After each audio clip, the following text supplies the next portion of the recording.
y al mundo que ha encontrado a Dios en la causa primera de las cosas. Y el segundo niega la dimensión trascendental y encuentra a Dios en la naturaleza. Y esto es el materialismo. La naturaleza es fuente de evolución creadora, fuente de muchas cosas, y entonces hubo que completar estos dos datos de intuición y razón con una revelación que da una nueva, que llamamos Naba en árabe, que significa una información que viene de lo exterior, una información trascendental que se ha dado gracias a la intervención de los profetas desde Abraham hasta Mahoma, que nos muestra que esta vía es el final de la búsqueda de Dios, para nosotros por lo menos. La idea de Dios se plantea en la forma. ¿Quién es Dios? ¿Cómo es? El Islam da una respuesta de lo absoluto. Creo también que es la respuesta dada en la Biblia. Dios es absoluto, es inaccesible en su esencia. No podemos imaginar a Dios, pero lo descubrimos en el orden del mundo, en la vida, en todo lo que podemos observar o comprender gracias a nuestra razón. Una última palabra en cuanto a dogmatismo. Todas las religiones han dado una verdad primera, la existencia de Dios único, de una moral revelada por Dios, de criterios, de comportamiento, y ha dejado al hombre la facultad de poder reflexionar. Si hay dogmatismo, pues existe en lo que ha sido revelado, no en lo que se ha hecho. Reaccionamos según el entorno, según el momento de la historia, según la educación que hemos recibido. En el interior de la unidad de la religión hay evolución histórica y diversidad en el mundo. Luego, creo que luego podremos volver sobre este tema. Casi los dos que no han hablado todavía, sí, por lo menos hablar una ronda completa, ¿no? Bueno. En cuanto a, por ejemplo, estamos hablando de religión y la necesidad de religión, y parece que siempre que hablamos de religión tiene que haber inmediatamente al lado la idea de Dios, ¿no?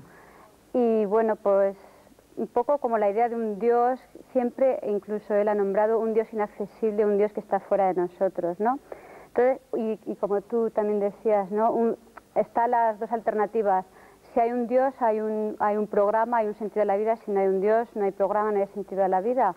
Entonces, un poco yo no veo que sean dos alternativas tan extremas. Es decir, por un lado, pienso que desde luego hace falta religión. Religión no estoy segura, pero desde luego quizás etimológicamente tiene que ver con reunirse otra vez, ¿no? Entonces, lo que sí que creo es que desde luego el hombre vive disperso, vivimos dispersos, alejados de nuestra propia naturaleza.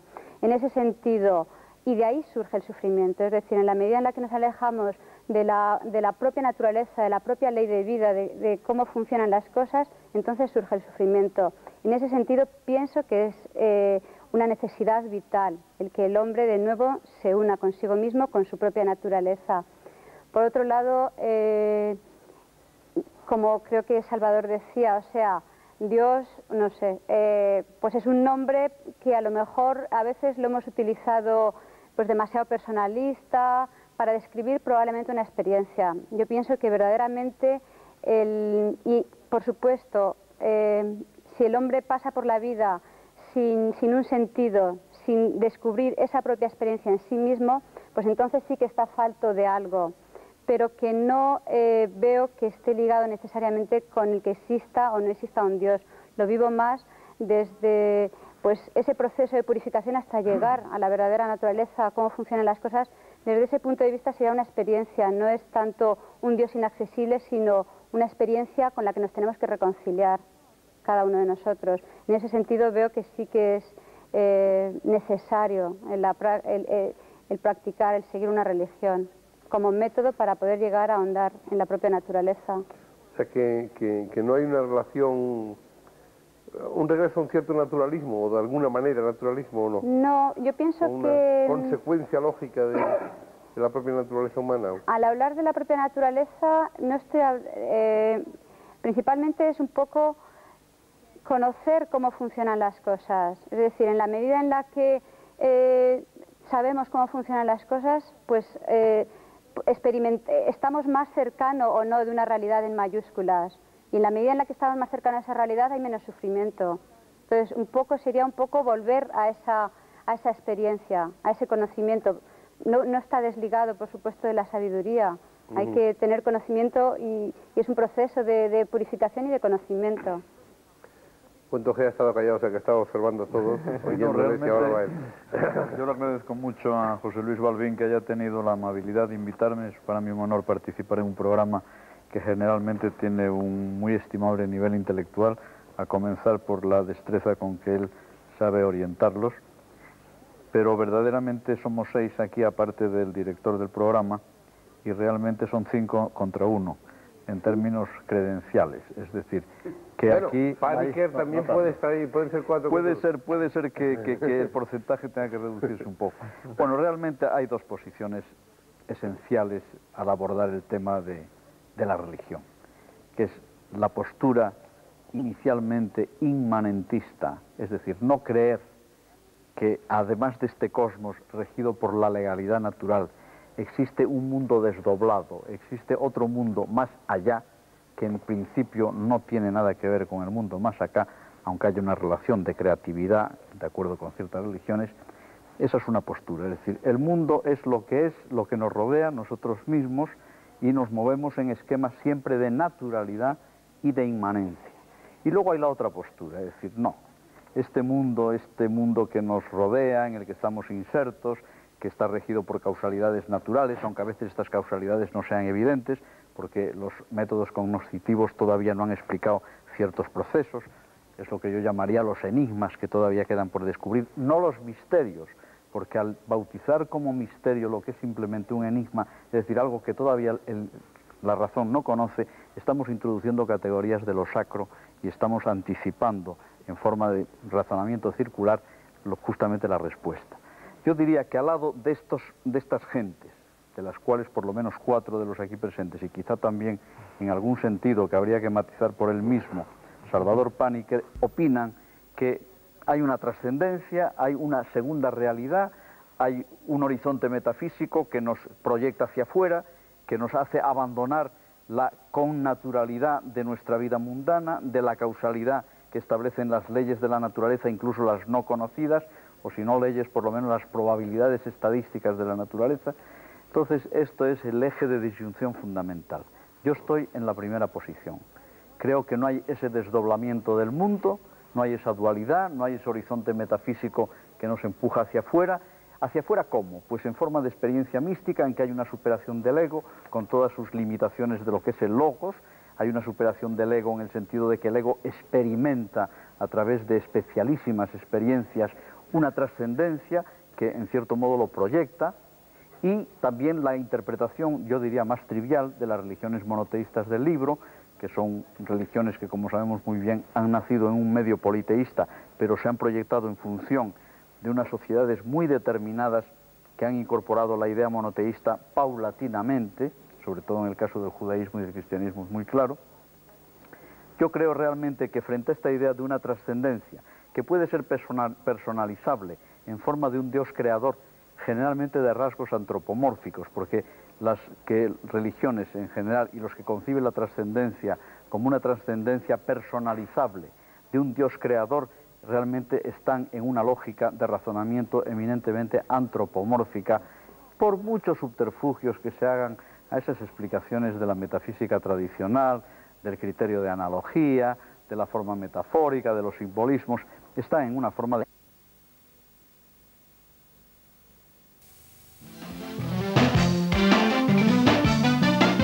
La idea de la causalidad al tema de Dios es una de las causas fundamentales del ateísmo, y con mucha razón.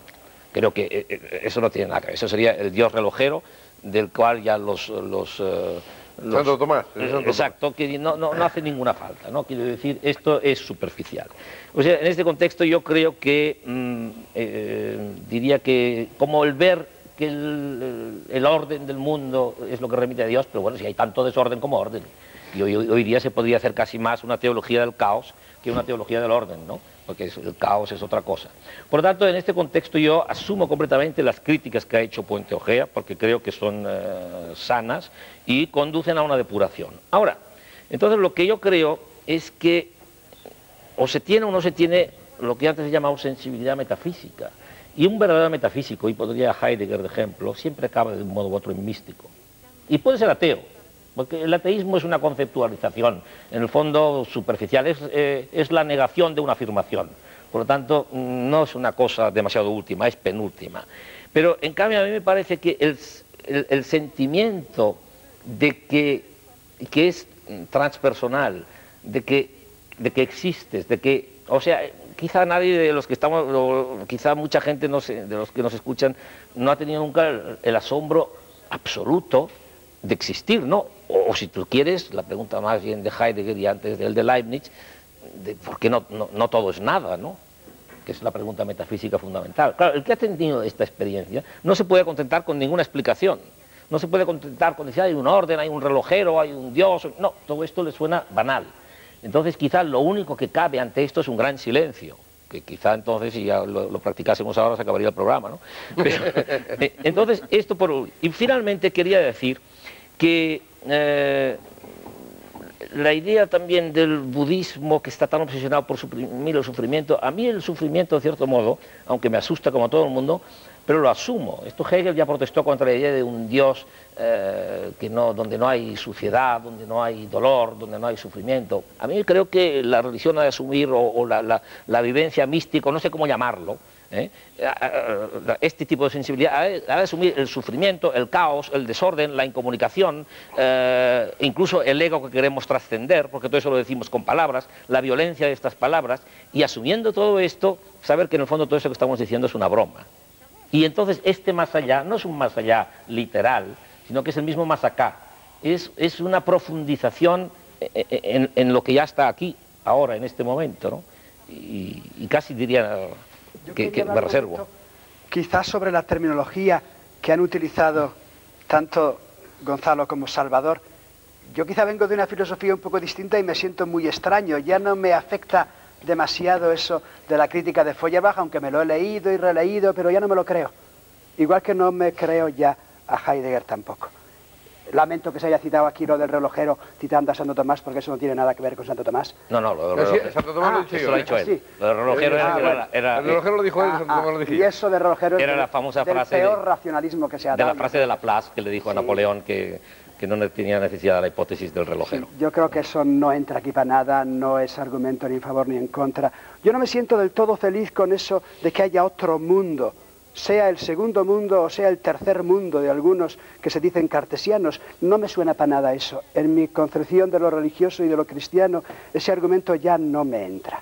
Igual que no me entran todas las críticas que ha podido hacer pues Feuerbach o Freud o Marx al cristianismo, porque creo que eso ya pertenece a un racionalismo que felizmente hemos superado. A mí me ha gustado infinito lo que ha dicho Gonzalo, de que nos queda pues algo en el mundo que es importante como un ideal, no sé si has dicho de justicia o de diálogo, de solidaridad, evidente.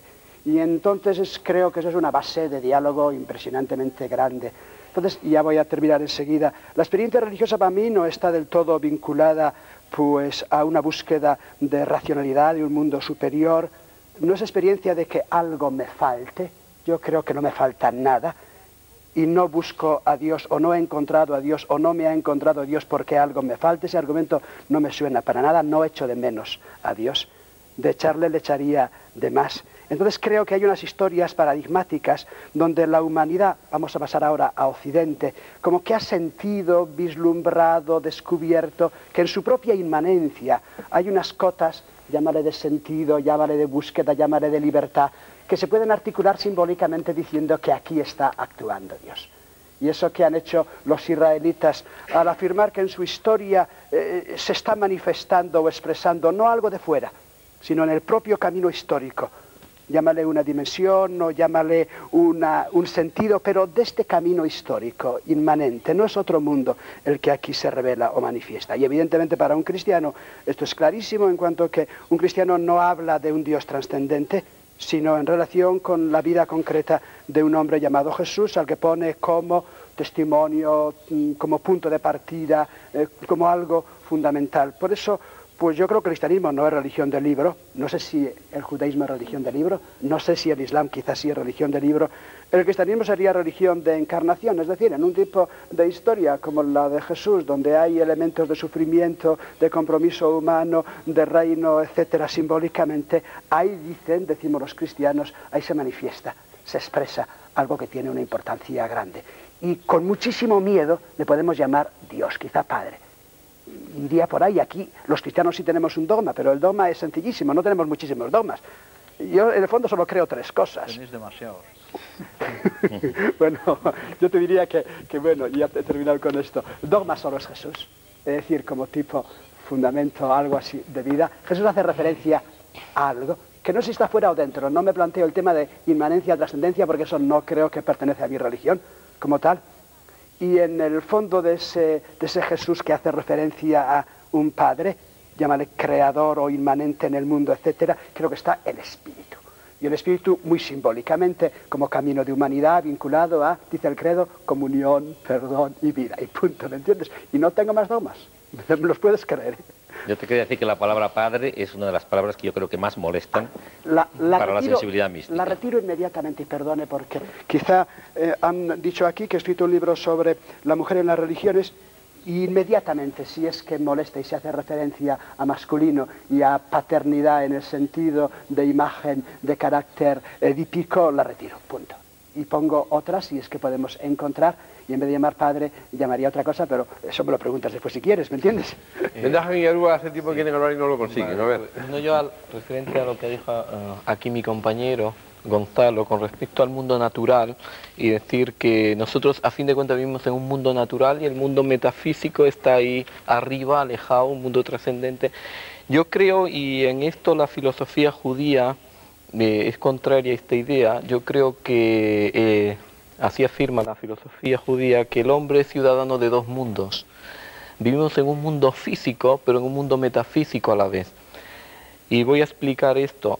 Vivimos en un mundo físico y cualquier médico y la ciencia ve un denominador común entre mi sistema respiratorio, mi sistema nervioso, mi aparato digestivo, es común a todos. Pero existe otro mundo que es el mundo interior, que es el mundo del pensamiento, que si por ejemplo yo levanto esta hoja,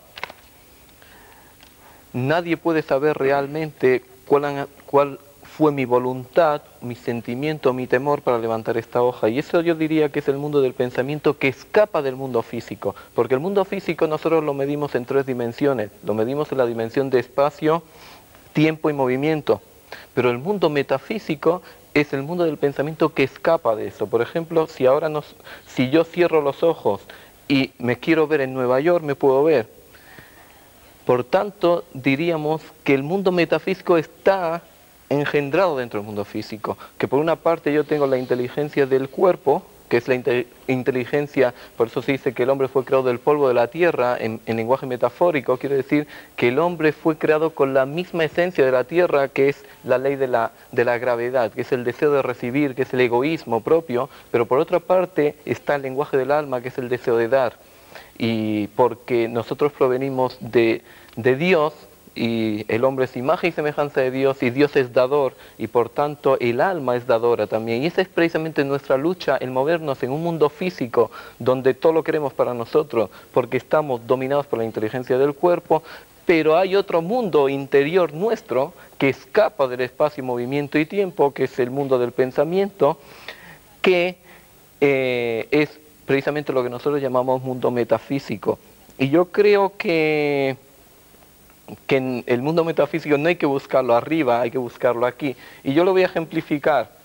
Vamos a suponer que la naturaleza, ¿cómo se rige? Toda la ley natural que se rige, hay un origen y hay un resultado, un efecto causa, como le llamamos, origen-resultado. Por ejemplo, yo tiro esta botella arriba, la botella cae.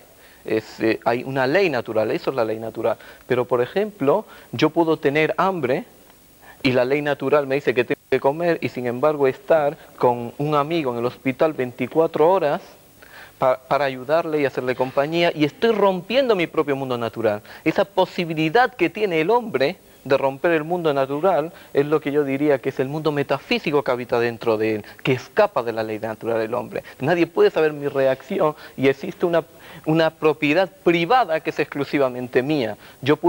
Todo el mundo puede saber cómo está compuesto mi cuerpo, pero nadie aquí puede saber lo que yo estoy pensando en este momento. Ningún médico ni la ciencia.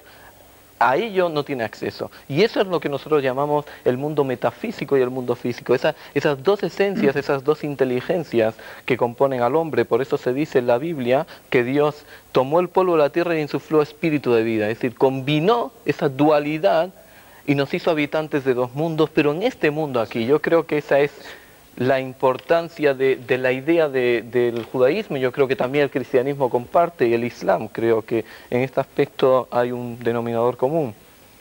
Pero yo quería haceros unas preguntas. Vamos a dejar un segundo algo que hace tiempo que está intentando... Sí. Efectivamente, que la religión es una, a pesar de la diversidad de las presentaciones de la religión. Se ha hablado de naturaleza, de materia, de ley. Creo que existe en el Corán un versículo que dice que el Islam es la religión de la naturaleza, el Islam en el sentido global, es decir, que comprende a las religiones monoteístas, porque para nosotros Abraham y Jesús son musulmanes como nosotros porque nos han aportado la religión de Dios. No hay ninguna contradicción entre lo que se revela, esta dimensión de la trascendencia con la naturaleza del hombre, con su realidad del hombre, con la ley que dirige el hombre y el mundo. No hay contradicción, sino que hay un complemento, un movimiento que se da a la existencia del hombre y del mundo. Este movimiento tiene un principio, la voluntad de Dios de crear y la voluntad de Dios de dar una misión al hombre, incluso al universo. Para nosotros, los creyentes, Dios ha creado al mundo para una misión que tiene que cumplir. No es el resultado de una casualidad o de juegos del azar, de la naturaleza. En esta creación, en esta existencia, en esta ley, hay un movimiento que lo lleva hacia algo de más arriba, que se puede llamar trascendencia, que se puede llamar con otra palabra, de otra manera. Es esto que hay que retener en estas religiones, la realidad del mundo. Es un movimiento, empieza algo más. Vamos a hacer una pausa. Muy bien. Inmediatamente continuamos con ello. Una pausa de programa.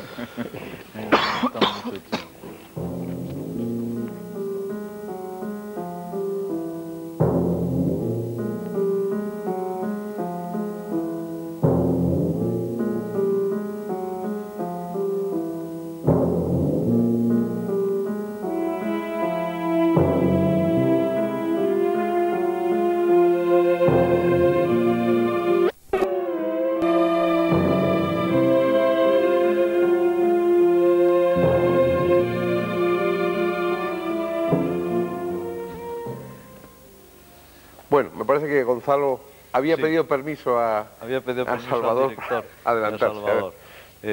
Bueno, yo he escuchado con mucho gusto y de verdad pues es una experiencia muy interesante haber escuchado tanto a Salvador Paniker como al profesor Picaza, a Javier y también después a Moshe y a Ahmed.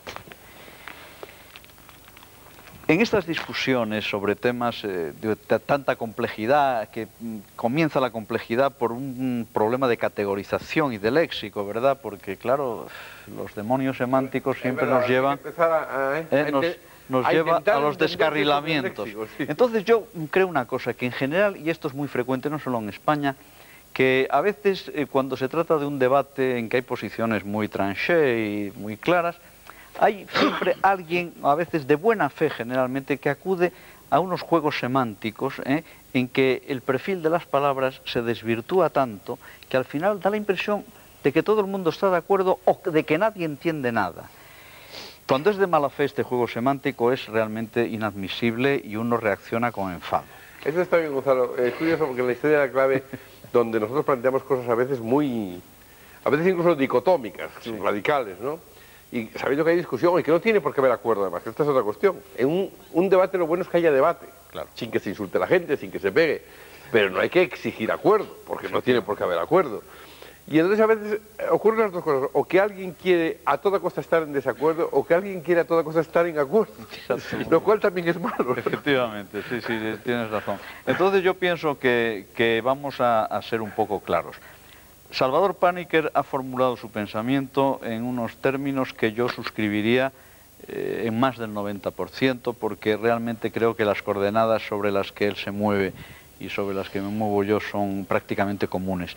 Hay un punto final que es el elemento de la nota diferencial entre lo que puede pensar Salvador Paniker y yo, que es esa transpersonalización, esa experiencia en que el ego es superado de una manera positiva y hay una especie de inmersión en una realidad circundante del que el propio ego forma parte, pero en el que se trasciende. Entonces hay una trascendencia que no podríamos calificar en términos divinos y mucho menos en términos de personalización divina.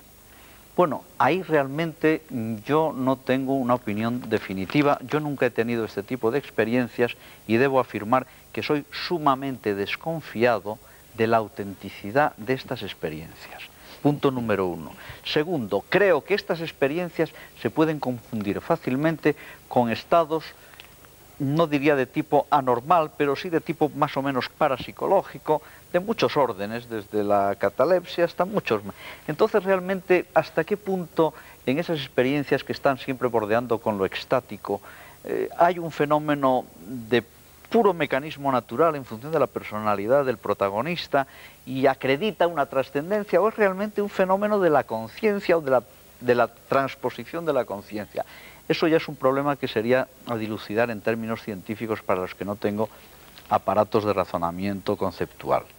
Pero en fin, acepto que pueda haber un límite a mi posición general respecto a estas experiencias místicas de trascendentalidad, pero que en definitiva, si no he entendido mal lo que ha dicho Salvador, él y yo coincidimos en que esa dualidad, esa dicotomía, esa metafísica como horizonte que nos desborda, no está justificada de ninguna manera, de una manera evidente por lo menos. De manera que celebro que cuando yo decía que había aquí 5 posiciones contra una posición, veo que más bien podrían ser 4 contra 2, o por lo menos 4 contra 1,5. Pero no se trata aquí de ganar ningún partido de fútbol, por consiguiente está mal planteado. Se trata de reflexionar en profundidad ante los espectadores. Segundo punto, el Javier Picaza, que nos ha demostrado su fineza, su finura de espíritu, y de verdad que ha sido la exposición del muy bella, ¿no? Ahora bien, realmente lo que ha dicho Javier, seamos sinceros, tú estás totalmente fuera ya no solo de la dogmática y de la ortodoxia de la Iglesia, sino de las premisas básicas de la visión cosmológica y de la visión moral e histórica de lo que es la religión cristiana.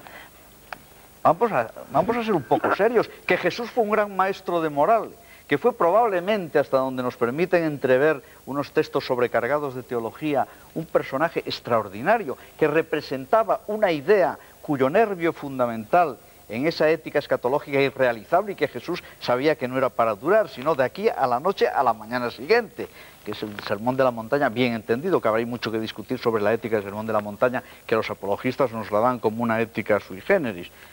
Pero bueno, si realmente tú piensas de la religión cristiana que tu único dogma es Jesús y su mensaje ético, y lo que significaba él como fenómeno humano de encarnación de valores, ese no es el Jesús, hijo de Dios, del mismo Morfé, de la segunda persona de la Trinidad, enviado por Dios desde el antes del preexistente, anterior a la creación de los tiempos, enviado para una redención, que declara una serie de cosas y que luego la Iglesia, a base de una verdadera histeria dogmatizante, nos define de una manera tremenda y además siempre bajo pena de excomunión a través del curso de la historia de la cristiandad. Si eso es así, una de dos. O yo a ti no te puedo clasificar con métodos elementales de historia de tipo Linneo, de historia natural, morfológicamente y taxonómicamente, yo a ti no puedo considerarte como un miembro fiel de la Iglesia católica, apostólica y romana, sino como un señor que está muy cerca de mí en el sentir y en la apreciación de ciertas cosas de este orden. Eso por un lado. De manera que yo creo que debemos ser muy serios, y lo que no se puede, yo sé que tú tienes tus razones y con esto no es ningún ataque a persona, te repito que he comenzado a estimarte desde el primer momento que he empezado a hablar contigo en el día de hoy, pero verdaderamente seamos serios. Tenemos que referirnos a unos ejes que están explicitados, que están escritos, que están además en la práctica cotidiana de lo que es la apologética cristiana, en su catequesis, etcétera. Si desde luego ponemos todo a un lado, toda la dogmática, toda la visión deificante de Jesús, todos los misterios famosos y tal, bueno, entonces, ¿qué queda de la religión cristiana? Entonces, si tú no endosas todo eso, eres una persona extraordinaria por tu coraje y por tu coherencia, pero no eres un cristiano. Eso es lo que yo pienso. Respecto de lo que han dicho nuestros compañeros, tanto el musulmán como el hebreo que está aquí, bueno, yo creo que su posición ha sido muy honesta, porque no se han dedicado a los juegos malabares, ni han hecho juegos semánticos ni de buena ni de mala fe. Han repetido y reiterado lo que es el nervio y las premisas básicas de su credo religioso. Es decir, la revelación de ese Dios único, Alá, a su profeta Mahoma, a través del ángel famoso, del ángel Gabriel, y por otro lado, por la parte judía, ha resumido sucintamente lo que es la visión monoteísta del judaísmo, con todos los elementos de orden ético, legal, connatural, etcétera, etcétera. De manera que yo disiento radicalmente de ellos. Creo que el Dios que ellos manejan, por mucha teología y por mucha metafísica y por mucha disquisición escolástica que se les eche,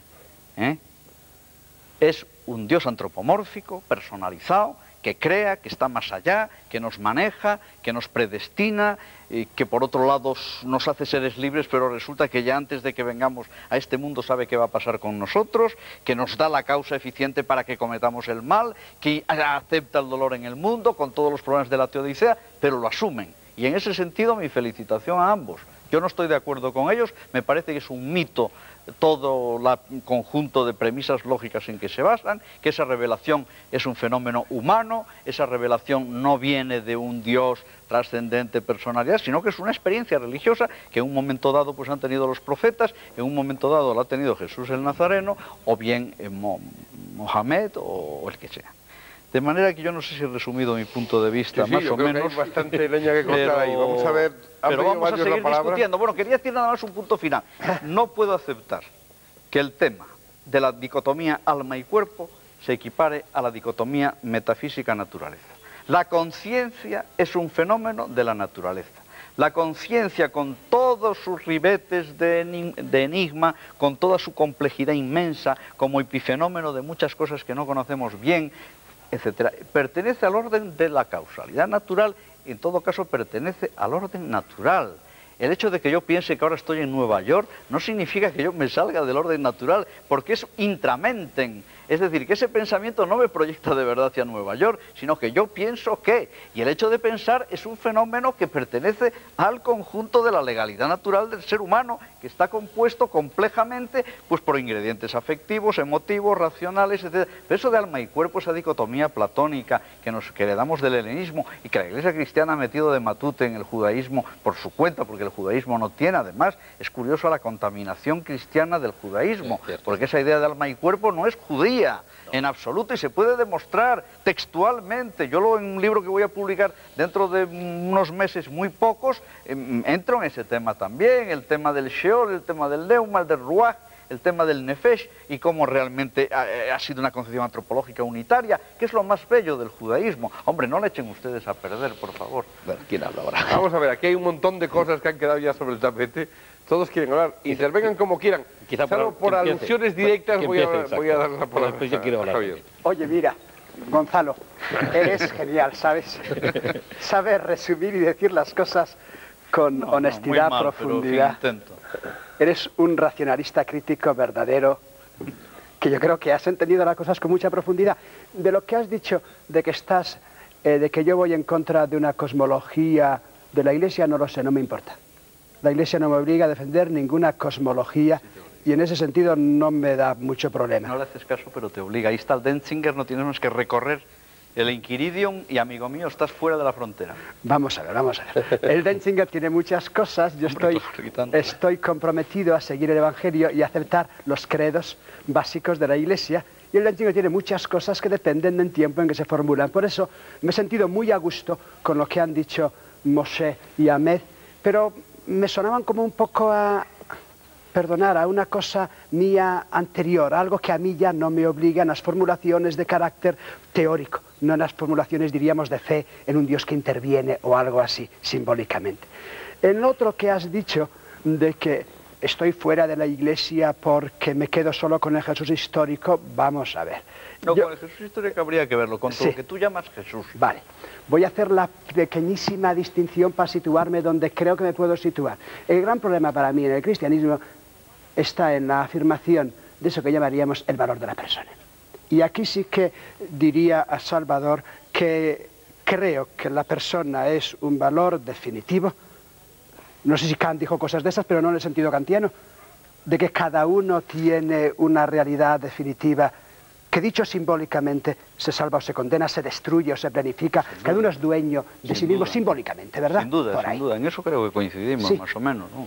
Y segundo, bueno, quizá tú no... creería que la vida de Jesús es para mí la vida ejemplar, paradigmática, en la cual hay una serie de elementos que vienen del Antiguo Testamento, una serie de esperanzas de reino, una serie de gestos que yo creo que se pueden bastante bien estudiar históricamente.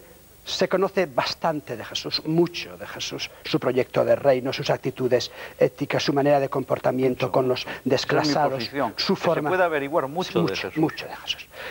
Jesús aparece como un profeta escatológico que anuncia el reino y se cree enviado definitivo de Dios. Esto coincide con mi pensamiento. Por ahora no dice nada porque hay mucha gente que se ha dicho enviada definitiva de Dios, ¿verdad?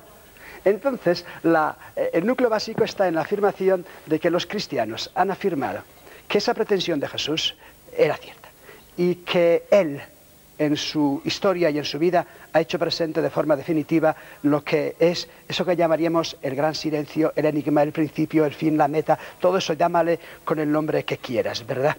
Y que todo eso que los cristianos han afirmado a partir de una experiencia pascual está en continuidad con lo que Jesús ha dicho. Hay un tipo de ruptura, pero no es muy fuerte. Yo creería que exegéticamente se puede mostrar bastante bien una continuidad entre el proyecto de Jesús y la visión de la Iglesia primitiva, pero ahora viene la nota distintiva. La Iglesia primitiva ha dicho, este Jesús, que ha muerto por un ideal, que ha muerto en manos de un tipo de poder romano y de poder de ley, de ciertos elementos, no de todos evidente, pero de ciertos elementos del judaísmo histórico, este Jesús que ha muerto, como han muerto también otros profetas, este Jesús es la última palabra de salvación o de plenitud para los hombres. El paso siguiente es la afirmación, aquí está lo definitivo.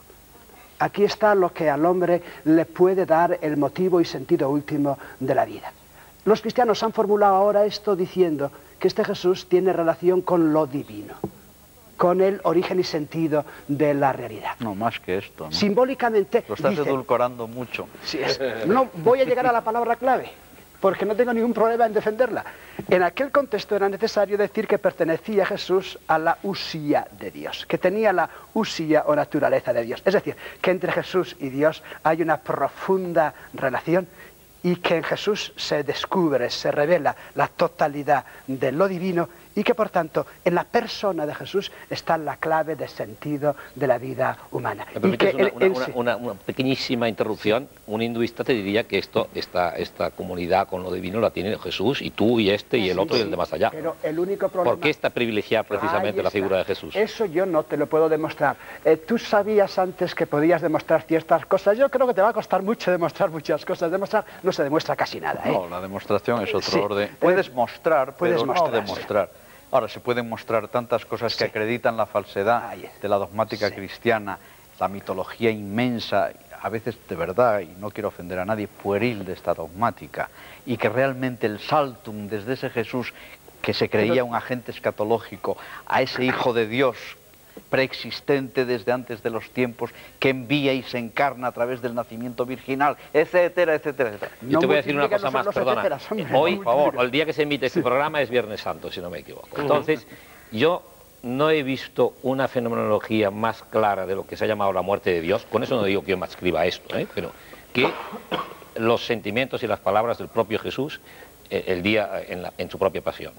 Es decir, se podría establecer de ahí toda una teología completamente distinta y que sería una teología de la muerte de Dios en este contexto. Porque el desamparo, el desgarro, la sensación de impotencia, de fracaso que tiene el Jesús, un Jesús histórico en aquel momento, es realmente una pieza insuperable. Pero bueno, esto será un paréntesis, porque luego tengo otras cosas que decir. Yo quisiera que los demás también voy a monopolizar, pero me dejas terminar. Sí, sí, y después me cortas, que si no monopolizo, ¿sabes? Venga, sí, sí. Es decir, que yo lo único... Si es muy largo, entonces se lo paso. Ahí está. Lo único que te diría es que en ese Jesús, en concreto, creen ver los cristianos la presencia definitiva de Dios. Y acerca de lo divino deben tener muchísimo cuidado en no multiplicar palabras, en no hacer demasiadas teorías. No lo han tenido ese cuidado. No solamente no lo han tenido, sino que perseveran. El caso tuyo es un caso anómalo. Que no, hombre, que no. Tú eres un cristiano realmente que profesa una visión de Jesús desmitificada hasta donde se puede, que intentas perfilar históricamente el personaje Jesús. Aunque yo no sé, Gonzalo, si eso es hoy tan anómalo.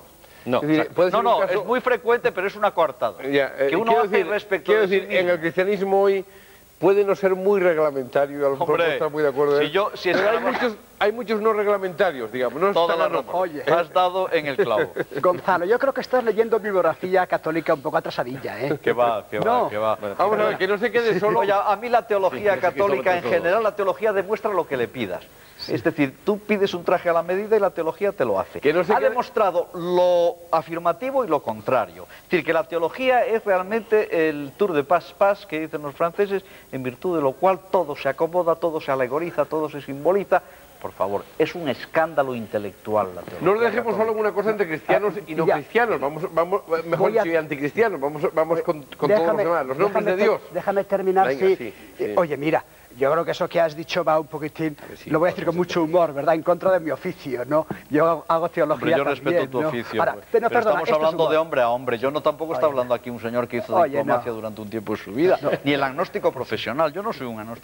Esto es cosa de humor solamente. Y termino diciendo que creería que lo cristiano es la afirmación de que Jesús es, llámale revelación, presencia de Dios, y que ahora se le puede llamar, y creo que se le debe llamar, desde una especie de trayectoria cristiana dentro de esa casa grande que es la Iglesia, se le puede llamar... La Iglesia no es la casa grande, ni mucho menos la de Jesús, que no ha tenido nada que ver con la llamada su Iglesia. Eso es realmente una falsificación histórica. Y eso se puede probar documentalmente. Puede probar documentalmente. Bueno, continuamos luego con eso. Vamos, un poco de seriedad. Repito, los juegos semánticos están bien para engañar al prójimo, pero para clarificar intelectualmente las cosas hace falta un diccionario y que cada uno se atenga a las definiciones. Bueno, yo quiero poner un poco de síntesis en todo esto, porque además me he quedado tan, como lo mismo que Picaza, me he quedado tan agradablemente sorprendido por la capacidad mental de Puente Ojea. Menos bromas, claro, entonces, que tengo muy pocas. Yo comprendo con esta riqueza conceptual que tienes, que seas místicamente un frígido. Soy frígido, sí. Y lo comprendo, porque ya estás muy satisfecho.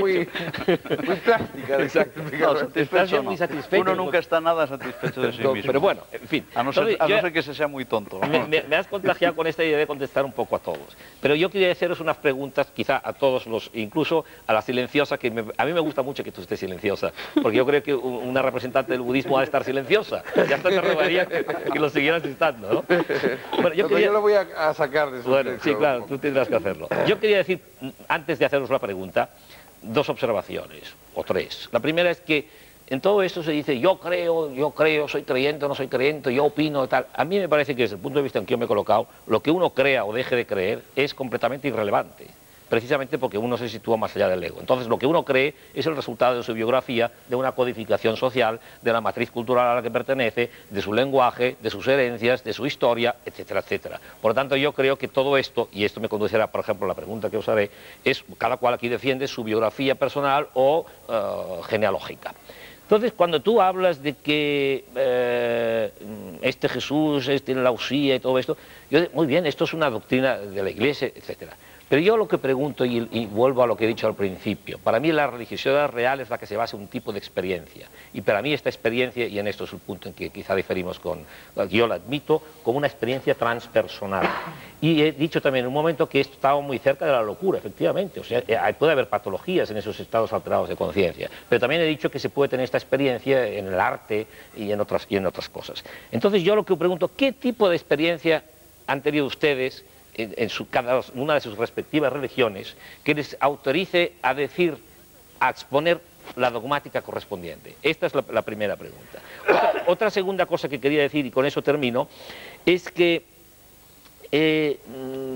a mí me gustaría también, cuando se ha hablado, eso es un pequeño paréntesis para, si os parece, lo tocamos, que yo reivindico para un tipo de religiosidad, porque yo me considero un animal religioso, a un tipo de religiosidad que introduzca la sexualidad, el amor, la suciedad, como he dicho antes. Es decir, a mí cuando se habla de espiritualidad siempre me da una cierta alergia, porque me parece que es un error que procede históricamente, Puente Ojea, y tú mismo lo explicarías mejor que yo, que no soy especialista en historia de las religiones, que ha sido un resultado de unos condicionantes de mucho tipo, ¿no?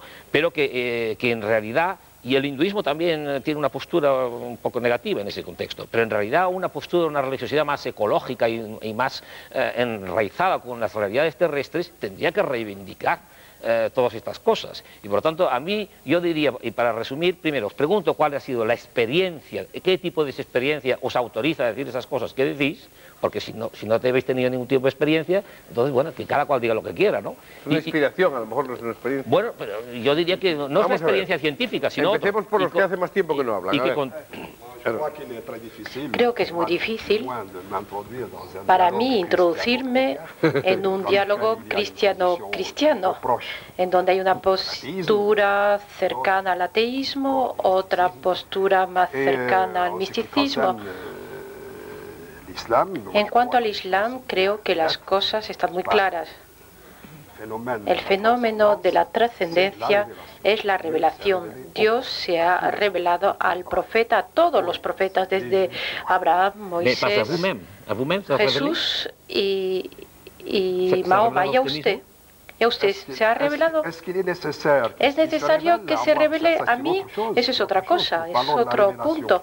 Hablamos de la revelación. Hubo profetas que aportaron la voz de Dios, el verbo, el mensaje. Este mensaje lo han transmitido a su vez.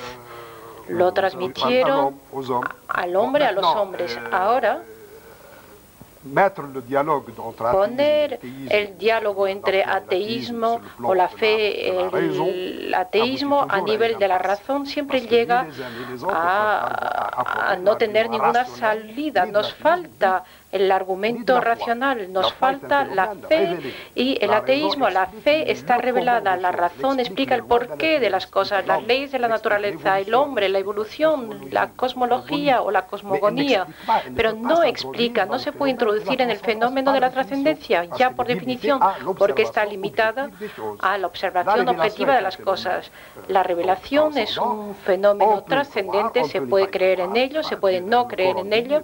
Dios en el Corán dice que los que quieran creer y los que no quieran creer, bueno, pues aquí hay una elección, hay una libertad dada al hombre para poder escoger la fe o la no fe. El aspecto antropológico ahora es verdad, el hombre que recibe el mensaje va a interpretarlo según su propia naturaleza. Interpretamos la fe revelada en el libro según nuestro condicionamiento, según la vida. Yo digo antropomórfico, porque ese Dios creador tiene todas las connotaciones de un hombre, pero divino. Es decir, una especie de un hombre adánico, el primigenio, el arquetipo, pero realmente esa es la proyección típica feuillerachiana.